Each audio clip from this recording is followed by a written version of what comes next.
Now we're going to look at finding the trig functions for special angles. So 45 degrees is one of those special angles. It's special because when you have an acute angle in a right triangle that's 45, well, the other one is also 45 because those two acute angles need to add up to 90 so that all three angles add up to 180. Our goal is to find the trig function values, so we want sine of 45 degrees, cosine 45 degrees, and tangent 45 degrees. All right, well, we know that the sine is the opposite side over the hypotenuse, abbreviating there. Cosine is the adjacent side over the hypotenuse, and tangent is the opposite side over the adjacent side. So we need to find what those sides' lengths are. I have them labeled A, B, and C. Let's start thinking about the sides A and B. Because 45 degrees is the angle measure for both of those acute angles, that means that A is equal to B. So I'm just going to, instead of calling this side B, let's call that side A, so they're both the same. Okay. Because the trig functions are ratios, we can choose the length of one of our sides and have that be fixed, and then the other side will give us the correct length based on what the side is that we chose. So we're going to choose that A is equal to 1. All right, so we have A equal to 1. We want to find C. Well, we're going to use our Pythagorean theorem, which we know is A squared plus B squared equals C squared. All right, well, we know that A is equal to B, so we're going to use A squared plus A squared equals C squared. And we've chosen A to be 1, so we have 1 squared plus 1 squared equals C squared. So C squared equals 2, so C is equal to the square root of 2. Okay, so we can label the values of A, B, and C on the triangle. We just found C to be the square root of 2. We said A was 1, and that means both sides are equal to 1. All right, so we can finish off our trig function values. Opposite over hypotenuse is going to be 1 over the square root 2. And if we rationalize that, multiply top and bottom by square root 2, we get square root 2 over 2. The adjacent side is also 1, so 1 over square root 2, so square root 2 over 2. So the sine and cosine are the same values, and that's because the lengths of the sides are the same. All right, now looking at the tangent, we want opposite over adjacent, so that's going to be 1 over 1 or just 1. Okay, to summarize, we've got sine and cosine of 45 degrees is 1 over square root 2, or rationalize square root 2 over 2. The tangent is 1. And then if we look at the reciprocal functions, cosecant 45 degrees is going to be the reciprocal of 1 over square root 2, so that's just square root 2. Same for secant, square root 2. And cotangent, we take the reciprocal of 1, we get 1. So to find the trig function values now for 30 and 60 degrees, we start with an equilateral triangle, and each side has length A. So here we have length A, and then this length is also A.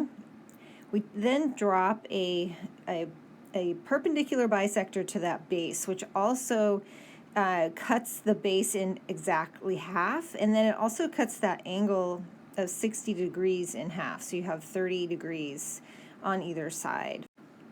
So in one triangle, we have both those special angles of 30 degrees and 60 degrees. So if we can just focus on one of these, we then can write down Pythagorean theorem. So you notice for that green triangle, the hypotenuse is A, so we got A squared equals, and now we want to add together the lengths of the side squares. Well, one side has length B, and the other side has length A divided by 2. So we can write down Pythagorean theorem like that. Our next step is to solve for B. So we'll start by getting B by itself. We'll subtract a over 2 squared from both sides. Well, we can write that as a squared over 4.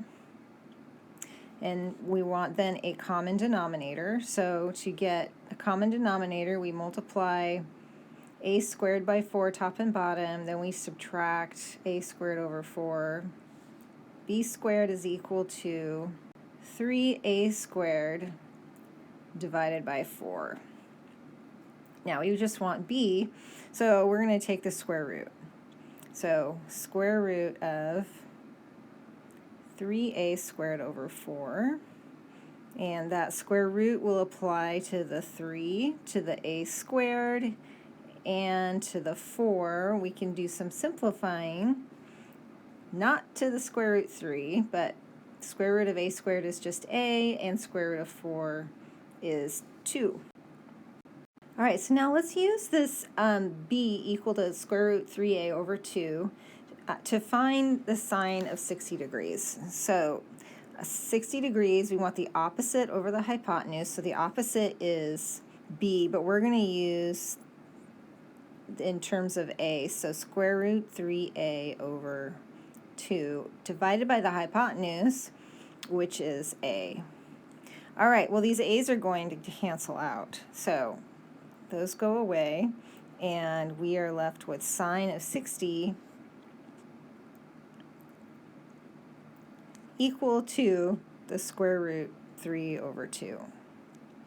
All right, now we can do the same thing for cosine of 60. This time we want adjacent, so that's a over 2 over the hypotenuse. The hypotenuse is a. Okay, well, those a's will cancel out because that is like taking a over 2 times 1 over a, and that gives us 1/2. Okay, so using the sine of 60 and the cosine of 60, we can fill in the hypotenuse and the sides. So based on 60, the opposite side is 30, or square root 3. The hypotenuse is 2. All right, so we can fill those in on the triangle. And then based on the cosine, the adjacent side is 1. And then again, we have the hypotenuse is 2. So we can fill in our sides of our 30, 60, 90 triangle, and then we can use that to find sine and cosine of 30 degrees. So sine of 30 degrees, we want opposite over hypotenuse, so we get 1/2, and then cosine 30 degrees is adjacent, square root 3, over the hypotenuse, which is 2. So you notice that the sine of 30 is the same as the cosine 60, and the cosine of 30 is the same as the sine of 60. Let's look at tangent. So let's look at tangent. We'll stick with 30 degrees. So for tangent, we want opposite over adjacent, 1 over square root 3, and if we rationalize, we get square root 3 over 3. And tangent of 60 degrees is square root 3 over 1. So here's a chart that gives the trig function values for 30 and 60, sine, cosine, and tangent.